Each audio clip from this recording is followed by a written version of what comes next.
أعوذ بالله من الشيطان الرجيم. بسم الله الرحمن الرحيم. وهو الذي أحياكم ثم يميتكم ثم يحييكم إن الإنسان لكفور. لكل أمة جعلنا منسكا هم ناسكوه فلا ينازعنك في الأمر وادع إلى ربك إنك لعلى هدى مستقيم. وإن جادلوك فقل الله أعلم بما تعملون الله يحكم بينكم يوم القيامة فيما كنتم فيه تختلفون. ألم تعلم أن الله يعلم ما في السماء والأرض إن ذلك في كتاب إن ذلك على الله يسير.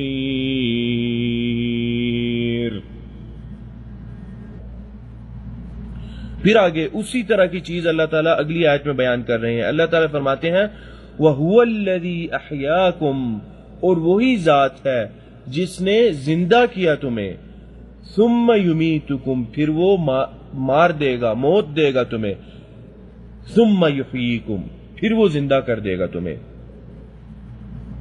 اب اس سے آگے اور کوئی چیز ہے انسان کو، چلے باقی چیزیں تو بندہ کہہ سکتا ہے کہ اچھا فلانی چیز ہے وہ اس طرح ایجاد ہو گئی، وہ ایسے ہو گئی، اس طرح کر دیا، اس طرح کر دیا.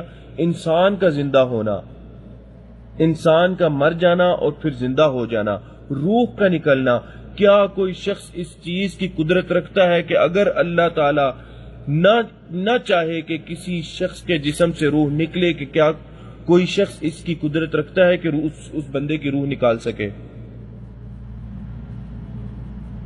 اس چیز پر قدرت رکھنا تو بڑی دور کی بات ہے، ہم تو روح کو دیکھ نہیں سکتے، تو اس چیز پر قادر ہونا تو بہت دور کی بات ہے. اللہ تعالیٰ اسی طرح کی ایک اور آیت میں قرآن میں فرماتے ہیں اللہ الذی خلقکم، اللہ تعالیٰ وہ ذات ہے جس نے تمہیں پیدا کیا، ثم رزقکم، پھر تمہیں رزق دیا، ثم یمیتکم، پھر تمہیں اللہ تعالیٰ موت دیں گے، ثم یحییکم، پھر اللہ تعالیٰ زندہ کر دیں گے. آگے پھر اللہ تعالیٰ جو یہ ابھی آیت میں نے پڑھی ہے اسی میں اللہ فرماتے ہیں هل من شرکائکم، کہ کیا تمہارے جو شریک ہیں کوئی ان میں سے ایسا ہے من یفعل من ذالکم من شیء، جو ان تمام چیزوں میں سے کچھ کر کے دکھا دے مجھے. جن چیزوں کا ذکر کیا اللہ تعالیٰ نے، اللہ تعالیٰ پھر آیت کے آخر میں سبحانہ وتعالی عما یشرکون، کہ اللہ تعالیٰ کی ذات پاک ہے، اونچی ہے ان تمام چیزوں سے جو وہ اللہ تعالیٰ کے جن کو اللہ تعالیٰ کے ساتھ وہ شریک بناتے ہیں.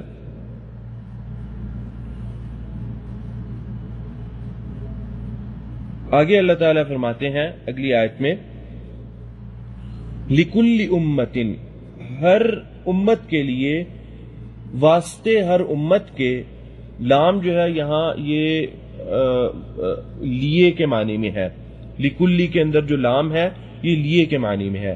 لِكُلِّ أُمَّةٍ، ہر امت کے لیے، جعلنا، بنایا ہم نے، منسکن، طریقہ عبادت. اب منسک جو ہے اس کا عربی لغت کے اندر منسک کا لفظ اس چیز کے لیے استعمال ہوتا ہے جس چیز کو ایک شخص بار بار کرے، بار بار دہرائے، اس چیز کے لیے منسک کا لفظ استعمال ہوتا ہے. اور ہماری شریعت کے اندر منسک کا لفظ خاص کہہ لیجئے حج کے لیے خاص ہو گیا ہے. اور نسک کا لفظ حج میں جو قربانی کی جاتی ہے اس کے لیے استعمال کیا جاتا ہے، لیکن کچھ جگہوں پر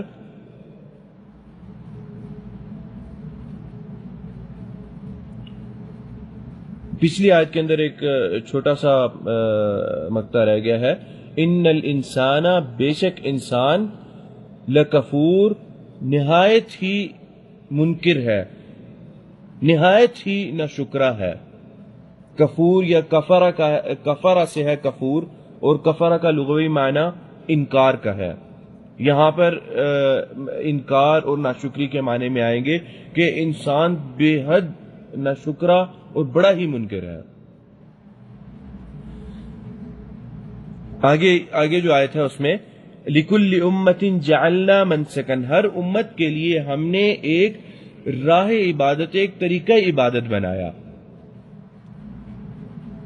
اب منسکن سے مراد یہاں میں نے جیسے آپ کو بتایا کہ عربی لغت کے اندر ہر اس عمل کو کہتے ہیں جو بار بار دہرایا جائے۔ تو اب طریقہ عبادت، اب ایک طریقہ عبادت جب مقرر ہو جاتا ہے تو اس کو بار بار اس طریقے پر ہی پھر چلنا ہوتا ہے۔ جب بھی عبادت کرنی ہے تو اسی طریقے پر کرنی ہے۔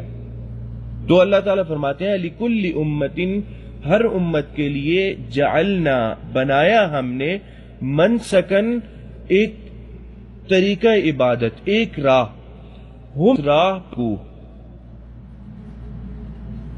ہم ناسکو، وہ اس راہ پر چلتے ہیں یا وہ اس راہ کو اختیار کیے ہوئے ہیں، ہم ناسکو، وہ اس راہ کو اختیار کیے ہوئے ہیں۔ فلا ينازعنك ينازعنك میں آپ سے لڑائی نہ کریں، ينازعنك فلا ينازعن، لڑنا جھگڑنا، فلا ينازعنك، پس نہ یہ لوگ جھگڑا کریں آپ سے، فی الامر، اس معاملے میں، اس معاملے سے مراد اس اسلام کے معاملے میں، یا اسلام کا جو طریقہ عبادت اللہ تعالیٰ نے دیا ہے اس طریقے کے معاملے میں یہ لوگ آپ سے لڑے نہ۔ وَادْعُ إِلَىٰ رَبِّكَ، اور آپ کا کام کیا ہے اگر وہ لڑتے بھی ہیں، وَادْعُ إِلَىٰ رَبِّكَ، کہ آپ اللہ تعالیٰ کی طرف لوگوں کو بلائیں، آپ کا یہی کام ہے۔ إِنَّكَ، بے شک تو، بے شک آپ، لَعَلَىٰ هُدًى، اوپر ہدایت کے، مستقیم، سیدھی، لَعَلَىٰ هُدًى، ہدایت کی راہ پر، اور وہ ہدایت کی راہ کیا ہے؟ مستقیم ہے، سیدھی ہے بالکل۔ اب کچھ علماء نے بیان کیا ہے کہ لِكُلِّ أُمَّةٍ جَعَلْنَا مَنْسَكًا، اس سے مراد اس آیت میں اللہ تعالیٰ نے ایک طرح سے کفار یا مشرکین کے بارے میں یہ بات کہی کہ ان کو اعتراض ہونے لگا، یا کہ یہ عبادت کے طریقے مختلف کیوں ہونے لگے ہیں۔ جب نبی اکرم صلی اللہ علیہ وسلم نے رسالت کا بیان کیا اور اس کے بعد توحید ذکر کرنا شروع کی، تو یہ طریقہ مختلف کیوں ہے، یہ ایسے کیوں نہیں، یہ ویسے کیوں ہے؟ کیونکہ وہ لوگ جو کفار مکہ تھے، وہ لوگ اپنے آپ کو کہتے تھے کہ ہم دین ابراہیمی پر ہیں، حالانکہ وہ دین ابراہیمی پر نہیں تھے، لیکن اللہ تعالیٰ نے ان کی عقل کے مطابق ان کو مخاطب کیا۔ تو اللہ تعالیٰ فرماتے ہیں کہ ہم نے ہر امت کے لیے ایک خاص طریقہ اختیار کیا عبادت کا۔ اب تم جو سوچتے ہو، اب اس سے مراد یہ ہے کہ جتنے بھی انبیاء آئے، ان انبیاء کی امت میں عبادت کے طریقے میں تھوڑا سا اختلاف تھا، لیکن جو اصل رسالہ تھا یا جو اصل میسج تھا اس میں اختلاف نہیں تھا، جو توحید کا میسج تھا، لیکن جو طریقہ عبادت تھا اس کے اندر تھوڑا سا اختلاف تھا۔ تو اللہ تعالیٰ یہی کہہ رہے ہیں کہ یہ جو اختلاف جو دیکھ رہے ہو تم لوگ، یہ جن لوگوں نے اختیار کرنا تھا انہوں نے اختیار کر لیا، اور وہ اختیار کر کے اس چیز پر چل رہے ہیں، اور تم لوگ حق نہیں رکھتے اس چیز کا کہ تم لوگ لڑو اس معاملے میں کہ یہ طریقہ عبادت کا اس طرح کیوں نہیں ہے، اس طرح کیوں ہے۔ یا اس چیز پر کیوں نہیں ہے جس چیز پر ہم ہیں. حالانکہ اللہ تعالیٰ نے تو میں نے جیسے کہا کہ ان کی عقل کے مطابق اللہ تعالیٰ بیان کر رہے تھے، حالانکہ وہ دین ابراہیمی پر نہیں تھے، اور اس چیز کو اللہ تعالیٰ بیان کر چکے تھے کہ یہ دین ابراہیمی نہیں ہے جس کو تم سمجھتے ہو یا جس کو تم نے اپنے ذہن میں بٹھا رکھا ہے کہ ہم دین ابراہیمی پر ہیں، یہ نہیں ہے. لیکن پھر اللہ تعالیٰ نے یہ بھی بتایا کہ ان کا اعتراض یہ تھا کہ اچھا یہ اس طرح کیوں ہے، اس طرح کیوں نہیں ہے. اور اس کے متعلق علماء نے ایک اور بات بھی کہی ہے. آپ کہہ سکتے ہیں کہ سبب نزول ہے اس آیت کا وہ کہ جو حج کے کچھ معاملات تھے وہ معاملات نبی اکرم صلی اللہ علیہ وسلم نے بدلے، کچھ چیزوں کو، کچھ احکامات کو بدلا جن کو اس وقت کے مشرکین نہیں کیا کرتے تھے. مثلا ایک یہ تھا کہ جو حرام مہینے ہیں، ذوالقعدہ، ذوالحجہ، محرم، یہ جو حرام مہینے ہیں، ایک حج کا اپنا مہینہ، حج سے پہلے کا اور حج کے بعد کا مہینہ، یہ جو حرام مہینے ہیں ان کے اندر مشرکین اور کفار مکہ جو تھے یہ عمرہ نہیں کیا کرتے تھے. عمرے کو ان مہینوں میں کرنا بہت بڑا گناہ سمجھتے تھے. تو جب نبی اکرم صلی اللہ علیہ وسلم نے حج کیا تو نبی اکرم صلی اللہ علیہ وسلم نے صحابہ کرام کو اس چیز کا حکم دے دیا کہ جو لوگ حج کی نیت سے آئے ہیں اور جن کے پاس قربانی، جو اپنے ساتھ قربانی نہیں لے کر آئے، وہ اپنے حج کو عمرہ بنا دیں. تو صحابہ کرام کے ذہن میں بھی ایک بات کیونکہ بیٹھی ہوئی تھی کہ حج کا طریقہ تو رسول اللہ صلی اللہ علیہ وسلم ایسے نہیں ہے، تو یہ کیا، یعنی کیونکہ بہت بڑا گناہ سمجھا جاتا تھا، تو ان کے ذہن میں بھی ایک سوال آیا. تو آپ صلی اللہ علیہ وسلم نے کہا کہ نہیں، کوئی حرج نہیں ہے، اس طرح کیا جا سکتا ہے. تو پھر انہوں نے سوال کیا کہ آپ صلی اللہ علیہ وسلم، ہم ابھی حج کا احرام باندھ کے آئے تھے اور ہم نے اس احرام کو عمرے کا احرام بنا کے عمرہ کیا اور سر منڈوا لیا اپنے، تو ہم اے رسول اللہ صلی اللہ علیہ وسلم، ہم کتنے حلال ہیں، ہمارے لیے کیا کچھ کرنا جائز ہے؟ تو رسول اللہ صلی اللہ علیہ وسلم نے بتایا کہ تم لوگ سب کچھ کر سکتے ہو، کسی چیز کی ممانعت نہیں ہے تب تک جب تک تم نئے سرے سے حج کا احرام نہیں باندھ لیتے. اور وہ ہے 8ویں تاریخ کو، جب لوگ یوم الترویہ جس کو کہا جاتا ہے، 8ویں تاریخ کو جب لوگ مینا کی طرف جانے لگتے ہیں تو وہ پھر سے حج کا احرام باندھتے ہیں.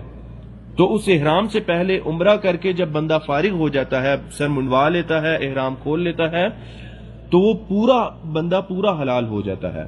اس میں کوئی چیز مانے نہیں ہوتی، بندہ جو کچھ چاہے کر سکتا ہے. یعنی احرام کے اندر جن چیزوں کی ممانعت ہے ان چیزوں کی ممانعت ختم ہو جاتی ہے جب تک بندہ حج کا احرام پھر سے نہ باندھے. جب حج کا احرام باندھے گا پھر سے وہ ممانعت جو ہے وہ ممانعت شروع ہو جائے گی اس کے لیے. اور ایک اور مسئلہ بھی ہے، وہ مسئلہ یہ ہے کہ کفار مکہ جو اور مشرکین جو تھے 9ویں تاریخ کو مزدلفہ چلے جاتے تھے، مزدلفہ میں سارا وقت گزارتے تھے اور اس کے بعد آگے مزدلفہ سے مینا چلے جاتے تھے. حالانکہ جو باقی لوگ حج کرنے آتے تھے وہ لوگ 9ویں تاریخ کو عرفات کے اندر، 9ویں تاریخ جو ہے اس کو عرفات میں ہوتے تھے، وہاں وہ دن گزارتے تھے. تو اس لیے پھر سورہ بقرہ کے اندر بھی اللہ تعالیٰ نے ذکر کیا ثم افیضوا من حیث افاض الناس، کہ تم وہاں سے پھر نکلو جہاں سے لوگ نکلیں. تو اللہ تعالیٰ نے، حالانکہ آپ صلی اللہ علیہ وسلم خود قریشی تھے اور قریشی جو تھے انہوں نے خاص ایک طریقہ بنا لیا تھا کہ 9 تاریخ کو مزدلفہ جا کے 9 تاریخ وہ مزدلفہ گزارتے تھے اور 10 کو پھر آگے نکل جاتے تھے. 9 کا دن اور رات جو تھا وہ سارا مزدلفہ میں کر لیتے تھے. تو نبی اکرم صلی اللہ علیہ وسلم نے ان کی مخالفت کی قریشی ہونے کے باوجود، اور آپ نے کہا کہ نہیں، جہاں لوگ جو کرتے ہیں وہ زیادہ ٹھیک ہے. عرفات میں جائیں گے، 9ویں کی تاریخ عرفات میں ہوں گے اور اس کے بعد ہم لوگ آگے نکلیں گے. جب رات ہو جائے گی، مغرب ہو جائے گی، 9 کا دن گزر جائے گا، اس کے بعد ہم لوگ مزدلفہ میں، رات جو ہے وہ پھر ہم مزدلفہ میں گزاریں گے. اس چیز میں بھی نبی اکرم صلی اللہ علیہ وسلم نے مخالفت کی ان کی. اور پھر کچھ دوسرے امور بھی تھے جن میں نبی اکرم صلی اللہ علیہ وسلم نے، حج کے امور تھے جن میں نبی اکرم صلی اللہ علیہ وسلم نے کفار مکہ کی، خاص طور پہ کفار مکہ کی اور مشرکین کی مخالفت کی اس معاملے میں. تو ان کو یہ چیز بڑی بری لگی کہ نبی اکرم صلی اللہ علیہ وسلم مکی ہونے کے باوجود اور قریشی ہونے کے باوجود ہماری مخالفت کیوں کر رہے ہیں؟ یہ ایک الگ نیا طریقہ کیوں ہے؟ اس لیے اللہ تعالیٰ نے یہ کہا لِكُلِّ أُمَّةٍ جَعَلْنَا مَنْسَكًا، ہر امت کے لیے ہم نے ایک طریقہ عبادت بنایا، اور اس طریقہ عبادت کو بدلنا وہ اللہ تعالیٰ نے اس کے بارے میں اس کو اللہ تعالیٰ نے منع کیا ہوا ہے کہ اس کو بدلا نہیں جا سکتا۔ چلیے آج کا درس اتنا ہی ہے، یہیں تک رکھیں گے ہم۔ اللہ تعالیٰ سے دعا ہے کہ جو کہا اور جو سنا اس پر اللہ تعالیٰ عمل کرنے کی توفیق عطا فرمائے۔ هذا واللہ تعالی اعلم، وصلی اللہ علی نبینا محمد